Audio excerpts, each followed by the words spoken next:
पुढील कार्यक्रम प्रसारित करणारे आहे जॉयस्मेर मिनिस्ट्रीचे मित्र आणि भागीदार.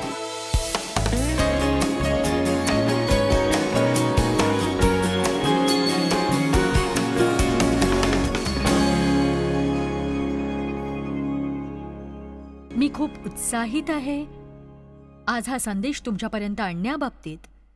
माझ्याकडे हा संदेश साधारण सहा महिन्यांपासून आहे आणि तुम्ही तो असा ऐका की पूर्वी कधीही न ऐकल्यासारखा. कारण जेव्हा तुम्हाला चमत्काराची गरज असते तेव्हा तुम्ही काय करावं याबाबतीत मला बोलायचंय. आणि प्रत्यक्षात संदेशाचं शीर्षक आहे जेव्हा तुम्हाला चमत्काराची गरज असते झटापट करा. तर आपण सगळे आता झटापट करण्याचा सराव करूया. झटापट ही काही पायी चालण्यासारखी नाही, झटापट ही पळण्यासारखी नाही, झटापट ही झटापट आहे. तेव्हा चला सराव करूया, चला करूया.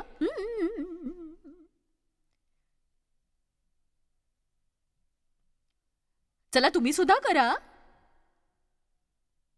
आता जर तुम्हाला चमत्काराची गरज आहे झटापट करा. आता आपण दयनीयपणे पडून राहणाऱ्या माणसाकडे जाणार आहोत. स्टीव्ह, तू माझ्या कल्पनेपलीकडे वाईट दिसतोयस रे. तू खरोखर दयनीय दिसण्याचा सराव केलायस. जेव्हा जेव्हा मला संधी मिळते मी योहान 5 मधील या मनुष्याबद्दल संदेश देते जो तळ्यापाशी 38 वर्ष पडून होता चमत्काराची वाट बघत. माझ्यासाठी ही बायबलमधली एक अद्भुत अशी गोष्ट आहे. 38 वर्ष हा एक मोठा काळ आहे एकाच जागी पडून राहणं, काहीही न करता. पण आधी आपण उपदेशक अध्याय 12 वचन 13 पासून सुरुवात करू. गरज आहे तोवर तो स्वेच्छेने योग्य रीतीने तिथे पडलाय. हे पित्या, मी तुला विनंती करते आज या वचनावर आशीर्वाद पाठव. मी प्रार्थना करते लोकांना तो प्राप्त व्हावा आणि काही लोकांसाठी हा संदेश जीवन बदलवणारा असावा. कुणी आमेन म्हणणार आहे का आज?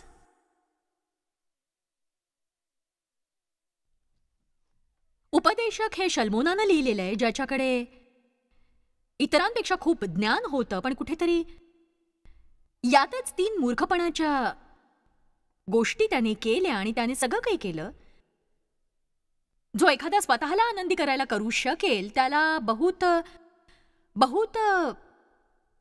उपस्त्रिया होत्या. मला कळत नाही एखाद्या मनुष्याने विचार केला की बहुत स्त्रिया त्याला आनंदी करतील जेव्हा की एखादी तुम्हाला सगळ्या समस्या सहज देऊ शकेल. पण तरीही त्याच्याकडे बहुत उपस्त्रिया होत्या आणि त्याने घरेदारे बांधिली, द्राक्षीचे मळे, बागा, फळझाडे लाविली. त्याच्याकडे सोनं होतं, दासदासी होत्या, सगळं काही त्याच्याकडे होतं.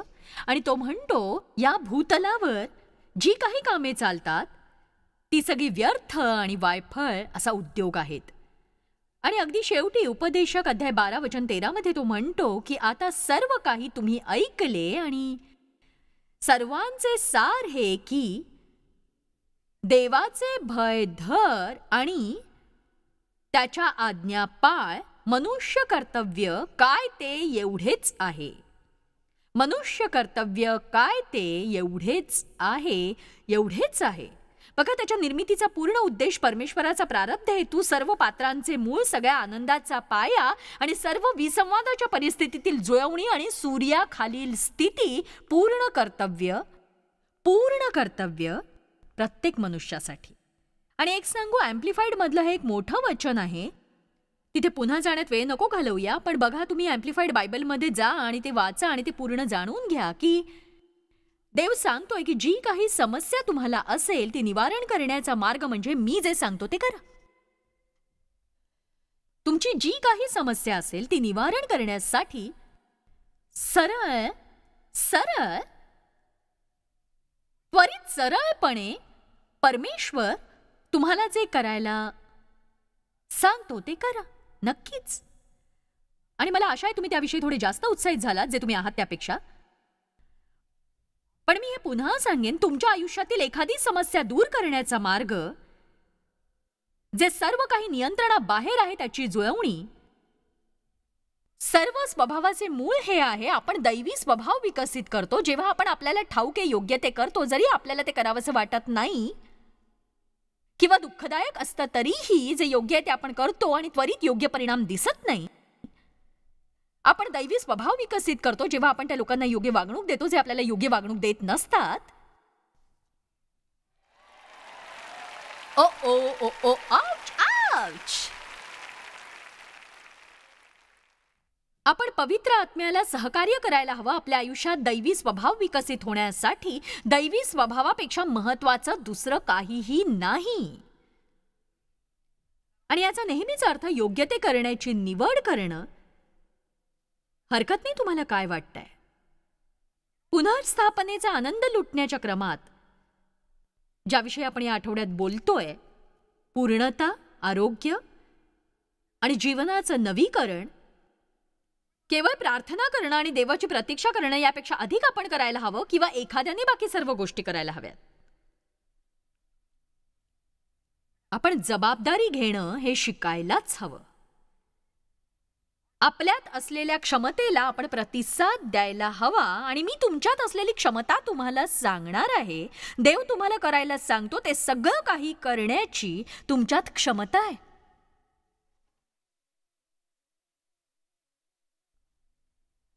देव आपल्याला असंच काहीही करायला सांगत नाही जे करण्याची क्षमताही तो आपल्याला देत नाही. तुम्ही ऐकताय का?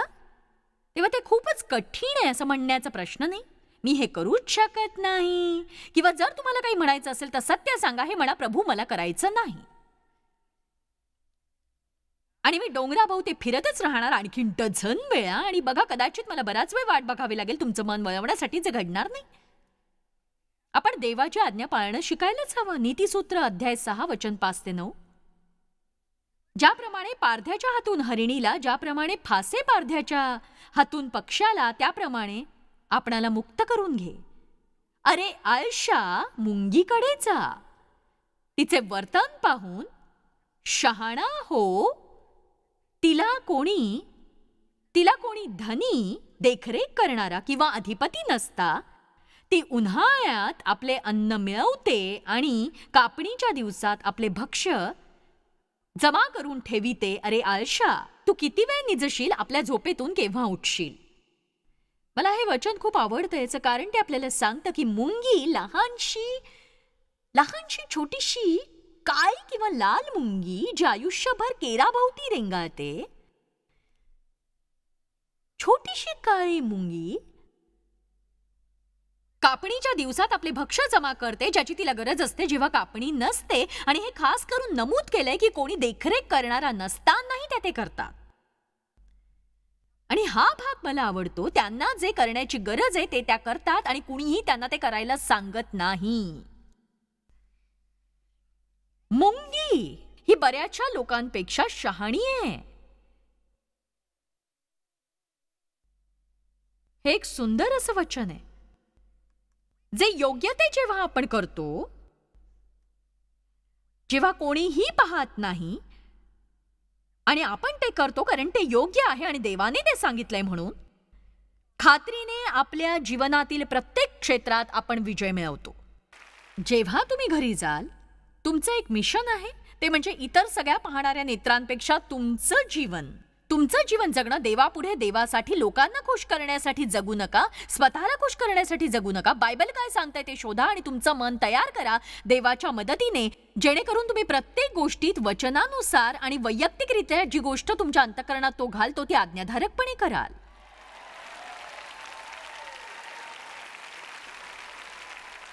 जर तुम्ही ते केलं तर तुम्हाला कुणाचाही हेवा वाटणार नाही. तुम्हाला दुसऱ्याच्या विजयाचं काही वाटणार नाही, कारण तुमचा स्वतःचा विजय असेल. जॉयस, मी चर्चला जाते.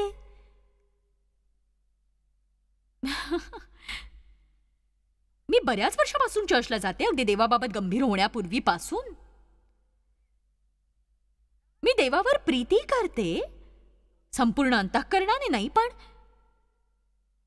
मी येशूवर विश्वास ठेवते. मला समजली आहे देवाची कृपा, क्षमा आणि देवाची दया. आणि मी चर्चच्या व्यवस्थापनेत सुद्धा होते. माझे पती कार्यकारिणीत होते. मी खूपच शारीरिक आणि दैहिक होते. मी पूर्ण आज्ञांकित नव्हते. मी काही गोष्टी केल्या आणि काही गोष्टी होत्या ज्या मी योग्य केल्या होत्या. पण माझ्या आयुष्यात पुनर्स्थापना नव्हती. माझ्या बालपणीच्या सगळ्या गोंधळांचे परिणाम अद्यापही माझ्या जीवनात होते आणि मी काहीशी या व्यक्तीसारखी होते, केवळ कुठेतरी चमत्काराची वाट पाहत पडून राहणारी, दयनीय दिसणारी, स्वतःची कीव करणारी. स्वतःला फसवू नका की तुम्ही वेगळे आहात इतरांपेक्षा आणि तुमचे हात बांधले गेले तुमच्या भूतकाळ किंवा वर्तमान काळातल्या परिस्थितीने. सगळ्यांनाच थोड्याफार समस्या या असतात. मान्य आहे, काही लोकांच्या इतरांपेक्षा जास्त असतात. काही लोकांच्या जीवनात अतिशय दुःखदायक गोष्टी घडतात. पण काही लोक ज्यांचं आयुष्य अगदी वाईट परिस्थितीत आहेत आणि ते काही लोकांच्या अगदी आसपासही नसतात, ज्यांना विजय प्राप्त झालाय समस्यांच्या खोलवर जाऊन.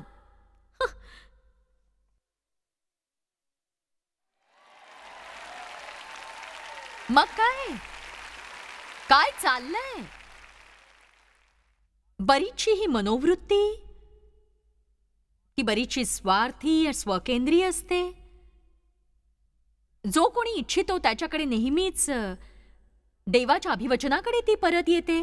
केवळ जो कोणी इच्छितो त्यालाच ते अभिवचन असतं असं नव्हे, तर जो कोणी देव त्यांना जे करायला सांगतो ते करतो त्यांनाच ते असतं आणि मग ते अभिवचन खात्रीने प्राप्त होतं. मला नाही वाटत की आपण आज्ञाधारकपणावर पुरेसं शिक्षण ऐकलंय. मला नाही वाटत आपण आज्ञाधारकपणावर पुरेसं शिक्षण ऐकलेलं आहे. आपण आशीर्वादांविषयी बरंच ऐकलंय. आपण बरंच आपल्याला देवाकडून जे हवंय ते प्राप्त करण्याविषयी ऐकलेलं आहे. आपण सैतानाचा विरोध कसा करायचा ऐकलंय. बायबलमधली अभिवचनं काही ठराविक लोकसमूहासाठी आहेत आणि आपण सगळे त्या समूहात आहोत. त्या समूहाचं नाव आहे जो कोणी. आणि आज या सभागृहातील प्रत्येक जण जो कोणी आहे, अद्भुत वचन, जो कोणी त्याचवर विश्वास ठेवेल त्यांचं तारण होईल. जो कोणी त्याच्या नावाने मागेल त्याचं तारण होईल. यशया अध्याय 60 वचन 1 इथे वरती पडद्यावर दिसणार आहे, तुम्ही आमच्यासोबत बघू शकता. बायबल सांगतं, उठ. आणि या शब्दाचा अर्थ आहे उठ, पुढे चालू लाग. हा तो अर्थ आहे, उठ, चालू लाग. उठ निराशेतून आणि कमकुवतपणातून, ज्यात परिस्थितीने तुला ठेवलंय, नवीन आयुष्यासाठी प्रकाशमान हो, तेजस्वी हो देवाच्या महिमेसाठी. कारण प्रकाश तुझकडे आला आहे, येणार आहे नाही, आला आहे. परमेश्वराचं तेज तुझवर उदय पावले आहे, तुझवर उदय पावले. पण आपल्या जीवनात हे त्या क्रमाने अनुभवण्यासाठी पहिली गोष्ट आपण करायची ती म्हणजे उठणं. आणि एक सांगू का तुम्हाला, जर तुम्ही आतून कधीच उठला नाही, तुम्ही बाहेरूनही उठू शकणार नाही. तुम्ही तुमच्या मनोवृत्तीत उठायला हवं आणि मग तुमचं शरीर उठेल. आमेन. आता योहान अध्याय 5 वचन 1 ते 8, आणि मी ते सगळं वाचणार नाहीये, सुरुवात करणार आहे त्या वचनांच्या मध्यातून. पण या बाबतीत एक सांगते, तिथे एक पंगू मनुष्य होता जो बेतसदा तळ्याजवळ पडून राहिला, चमत्काराची वाट पाहत. कारण प्रत्येक वर्षी वेळोवेळी देवदूत तळ्यात उतरून पाणी हलवीत असे. तर हे बघा, अशा प्रकारचं तळं होतं आणि आम्ही असं दाखवणार आहोत की आम्ही बेतसदात आहोत आणि त्या तळ्याजवळ आणि इथे हे सर्व प्रकारचे आजारी लोक पडलेत आणि देवदूत येतो. आता बघा, तो देवदूत केवळ त्याच्या बोटाने ते पाणी हलवत असे की काय कुणास ठाऊक, पण त्या पाणी हलवण्यामुळे चमत्कार घडवणारं पाणी तयार होई. आणि पाणी हलवल्यानंतर प्रथम जो तळ्यात जाई किंवा उतरे, तेव्हा पाणी हलवल्यानंतर चमत्कार प्राप्त होऊन तो बरा होत असे आणि मग पाणी शांत होत असेल. आणि एका मनुष्याला वर्षातून एकदा चमत्कार प्राप्त होत असे. आता बघा, येशू आला,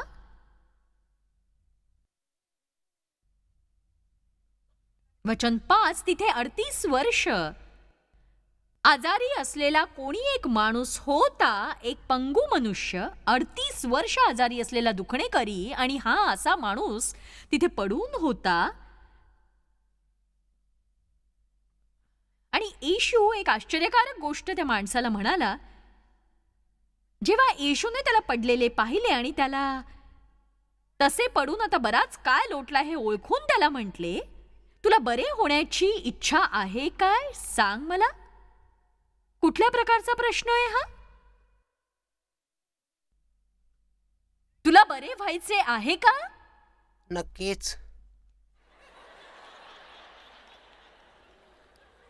आणि मग येशू थोडा आणखीन खोलवर जातो. तुला खरोखर लवकर बरे व्हायचे आहे का? लवकर? आणि मग सगळ्यात अद्भुत गोष्ट, आणि दुखणेकराने त्याला उत्तर दिले आणि म्हणाला, मला तळ्यात सोडायला माझा कोणी माणूस नाही. आणि प्रत्येक वेळी दुसरा कोणीतरी माझ्यासमोर आत उतरतो आणि त्यांना आरोग्य मिळते, पण मला नाही. तेव्हा जेव्हा येशूने त्याला म्हटले, तुला बरे होण्याची इच्छा आहे का, तो म्हणाला, मला तळ्यात सोडावयास माझा कोणी माणूस नाही. तो त्याच्यासाठी कुणीतरी हे करावं अशी वाट पाहत होता. तुम्ही म्हणाल, हा जॉयस, त्या माणसाला विश्रांती दे, तो पंगू होता. ठीक आहे, मी तुम्हाला एक सांगू का, 38 वर्षात मी बरीचशी झटापट केली असती.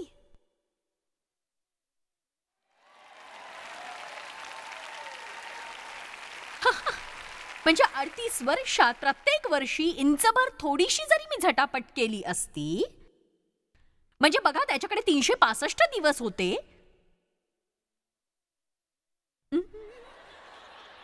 अगदी थोडीशी. पण एकच गोष्ट तो येशूला म्हणाला की मला तळ्यात सोडावयास माझा कोणी माणूस नाही. मी जातो न जातो तोच, दुसरा कुणीतरी माझ्या आधी उतरतो. आता येशू असं म्हणाला नाही, हो बिचारा, माझा विश्वासच बसत नाही. तू इथे 38 वर्षांपासून पडू नयेस आणि कोणीही तुला तळ्यात सोडायला नाही. हे खरोखर भयंकर आहे. हो ना. हे खरोखर वाईट आहे, नाही का? हो हो, खरोखर अगदीच वाईट आहे. तू माझ्या पद्धतीने बघायला सुरुवात केलीस, आनंद झाला.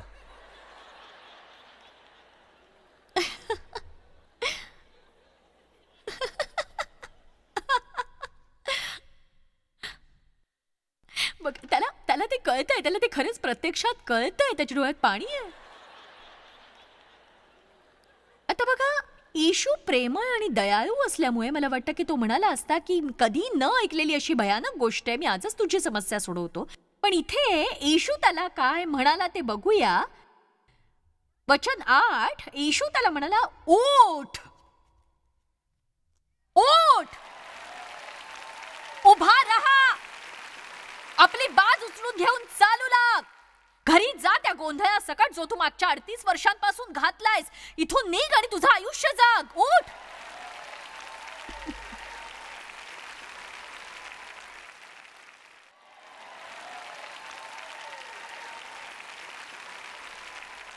आणि एक सांगू, मला नाही माहित किती लांबून तुम्ही इथे आला आहात, इथे यायला किती खर्च लागलाय, पण हे देवाचं वचन आहे तुमच्यातील बऱ्याच जणांना. ओठ. कुणीतरी तुमच्यासोबत येईल आणि तुमच्यासाठी ते करेल. अशी कुठेतरी पडून राहून वाट पाहणं सोडून द्या. स्वतःबद्दल वाईट वाट नाही, कारण प्रत्येक जण नेहमीच तुमच्या पुढे जातोय. तुम्हाला कुणी मदत करत नाही. तुम्हाला आतून उठायला हवंय, आणि ज्या प्रकारे तुम्ही आतून उठाल, तुम्ही म्हणाल, माझ्या भूतकाळात काय घडलंय याची मला पर्वा नाही. कदाचित माझी चांगली सुरुवात झाली नाही, पण मी शेवट चांगलाच करणार आहे. मी दयनीय आणि दुर्दैवी असं आयुष्य जगणार नाही. माझ्या विरुद्ध उठलेलं कुठलंही हत्यार माझ्यावर चालणार नाही. प्रत्येक जीभ जी माझ्या विरुद्ध न्याय करायला उठेल, मी ते चुकीचं आहे हे दाखवून देईन. मी खाली जाणार नाही, तर मी वर येणार आहे. तुमच्यात थोडी आग पेटू द्या आणि म्हणा की मी जो कोणी आहे, आणि जर कोणी कर्जातून बाहेर पडू शकतो, तर मीही कर्जातून बाहेर पडू शकतो. नक्कीच. जर कोणी नवीन घर घेऊ शकतो, तर मीही नवीन घर घेऊ शकतो. जर कोणी देवाची आज्ञा पाळू शकतो, तर मीही देवाची आज्ञा पाळू शकेन.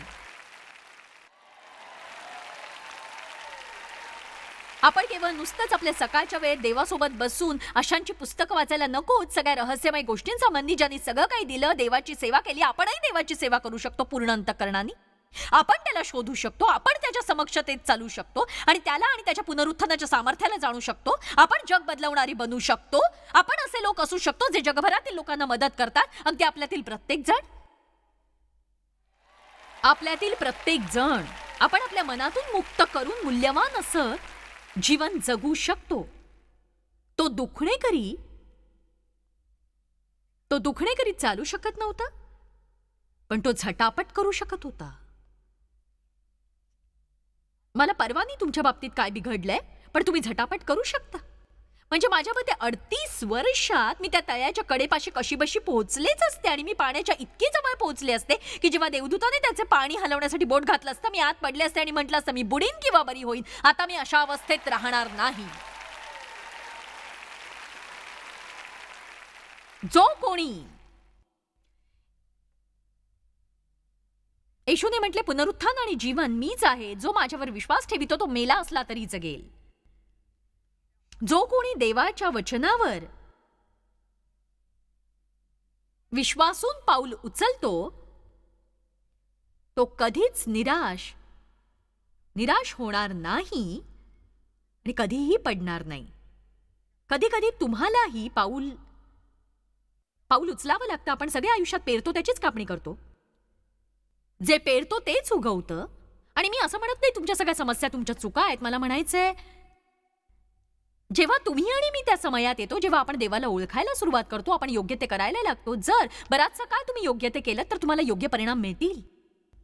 मी म्हटलं तुम्ही बराच काळ योग्य ते केलं तर तुम्हाला योग्य ते परिणाम मिळतीलच. जर तुम्ही बराचसा काळ योग्य ते केलं तर तुम्हाला योग्य ते परिणाम मिळतीलच. म्हणजे असं नाही तुमच्यावर परीक्षा येणार नाही, म्हणजे असं नाही तुम्हाला अडचणी येणार नाहीत, म्हणजे असं नाही लोक तुम्हाला दुखावणार नाहीत, म्हणजे असं नाही क्षमाशील लोक असणार नाहीत, आपल्या जीवनात अन्याय गैरवर्तन होणार नाही. जग हे संकुचित लोकांनी भरलंय. पण मला सांगायचंय की ज्या प्रत्येक वेळी तुम्ही दुःखी होता, देव जो तुमच्यावर प्रीती करतो तुम्हाला बरं करील. ज्यावेळी तुम्ही खाली ढकलले जाल, देव जो तुमच्यामध्ये वसतो तुम्हाला उंच करील. ज्यावेळी तुम्ही निराश व्हाल, तोच देव तुम्हाला उत्साहित करील. आणि खरं सांगू, जर तुम्ही आतून उठलात, तुमच्यापैकी किती जणांना कळतंय आतून उठणं म्हणजे मला काय म्हणायचंय? जर तुम्ही आतून उठलेले असाल तर तिथे कुणीही असणार नाही तुम्हाला खाली ढकलणारं. जर आपण कायम आज्ञाधारकता पेरत राहिलो, आपण बदलून जाऊ.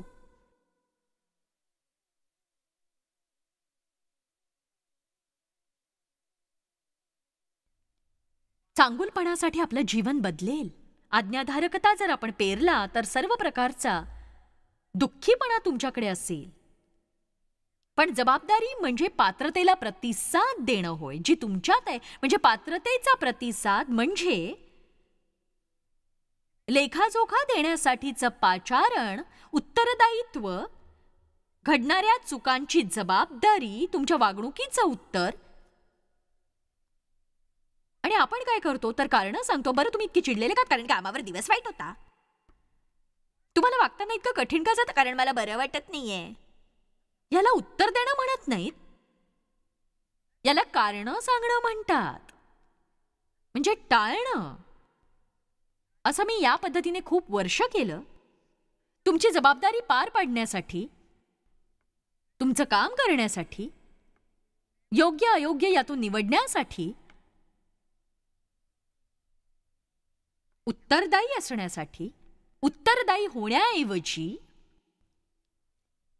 आपण कशाचा तरी सामना करतो आणि जबाबदार होण्याऐवजी आपण कुणाला तरी दोष देतो, कारण सांगतो, स्वतः बाबतीत दयनीय होतो, आपण कठोर होतो, कडवटपणे भरून जातो, रागावतो, अक्षमाशील होतो, सर्व प्रकारच्या वाईट गोष्टी आणि पुष्कळदा आपण इतर प्रत्येकाला दोष देतो.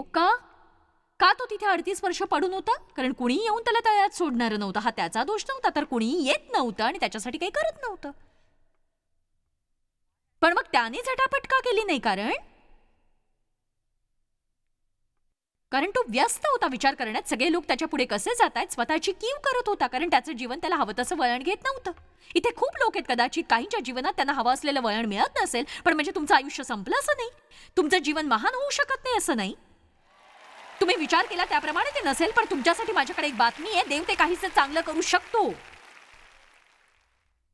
आणि जरी तुम्ही योजना अ मध्ये गोंधळ केला असेल तर देव इतका महान आहे की तो योजना ब वापरून अधिक उत्तम करू शकतो. आणि जरी योजना अ होती तरी. आणि मला हे आवडतं, मला हे खूप आवडतं. लक्षात ठेवा, मला हवंय तुम्ही झटापट करावी कोणत्याही आव्हानाला तोंड देण्यासाठी जे तुमच्या पुढे येतं.